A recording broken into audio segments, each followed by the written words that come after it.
আজকে আমরা চলে এসেছি আমাদের তন্দুরি চিকেন বানানোর জন্য। মামা ভাগ্নে যেখানে, আপদ নয় সেখানে। আজকে আমি আর আমার সেজো মামা চিকেন গ্রিল বানাবো। মামা এখন চিকেনগুলো ছোট ছোট করে পিস করে নিচ্ছে।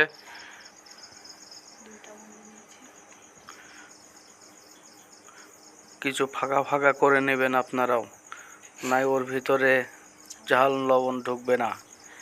এবার পানি ঝরানো হচ্ছে, টিস্যু দিয়ে মুছে নিচ্ছি যাতে পানি ভালোভাবে মোছা যায়। হয়ে গেছে। আমরা এবার প্রথমে লেবুর রস দিয়ে দেব, তারপরে কিছু সময় লবণ, তারপর প্রয়োজন এইগুলো হাত দিয়ে ভালোভাবে মাখিয়ে নিতে হবে। লবণ একটু চেখে নিতে হবে পরিমাণ মতো মশলা বাটা, পেঁয়াজ বাটা, রসুন বাটা, আদা বাটা, এরপরে ঝালের গুঁড়া, হলুদের গুঁড়া,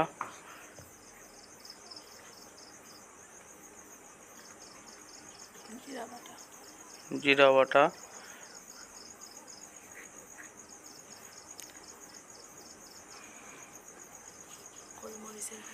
গোলমরিচের গুঁড়া,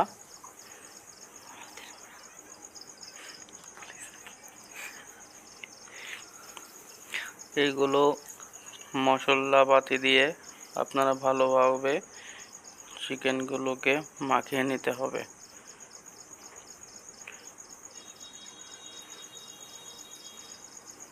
অবশ্যই আপনারা সস দিতে ভুলবেন না।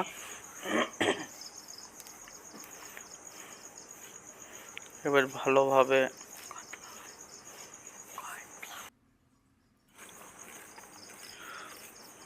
আমরা এখন ভালোভাবে চিকেনগুলো মাখিয়ে নিচ্ছি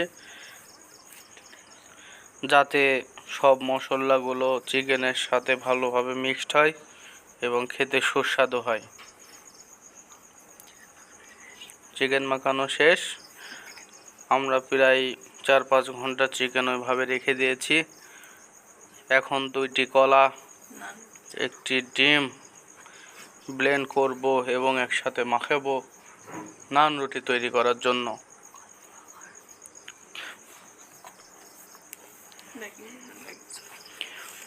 এর ভিতর অবশ্যই বেকিং পাউডার এবং বেকিং সোডা দিতে আপনারা ভুলবেন না। আমরা সব কিছু ঠিকঠাক নিয়ে নিয়েছি।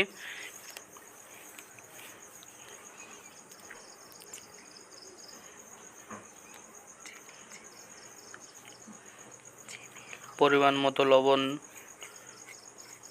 পরিমাণ মতো তেল, পরিমাণ মতো চিনি আমরা নিয়ে নিয়েছি।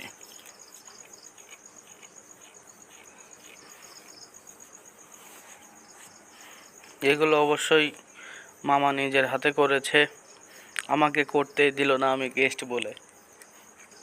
পরিমাণ মতো আটা নিচ্ছে,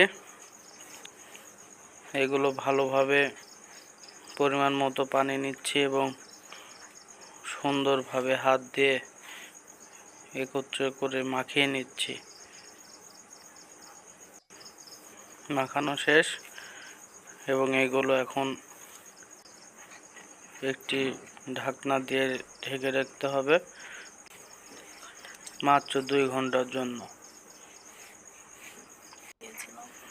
খাঁটি সরিষার তেল দিতে আমরা ভুলে গিয়েছিলাম চিকেনে, সেটা পুনরায় আবার দিচ্ছি।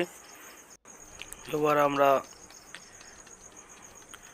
চুলা জ্বালানোর প্রস্তুতি নিচ্ছি। প্রথমে কয়লাগুলো জ্বালিয়ে নিচ্ছি, বিদ্যুৎ ছিল না তাই পাখার পাতা দিচ্ছি। আগুন জ্বালানো শেষ। এখন সযত্নে চিকেনগুলো মামা নিজের হাতেই প্রথমে বসাচ্ছে আর আমি সাইড সুইড থেকে পাখা দিয়ে বাতাস করছি। মাঝে মাঝে তেল দিবেন, তাহলে ভালোভাবে সিদ্ধ হবে। হয়ে গেছে আমাদের গ্রিল চিকেন। এখন আমাদের খাওয়ার প্রস্তুতি চলছে, সঙ্গে মজো আছে। এই আমি খাওয়ার প্রস্তুতি নিচ্ছি। সবাই ভালো থাকবেন, সুস্থ থাকবেন। আল্লাহ হাফেজ। আসসালামু আলাইকুম।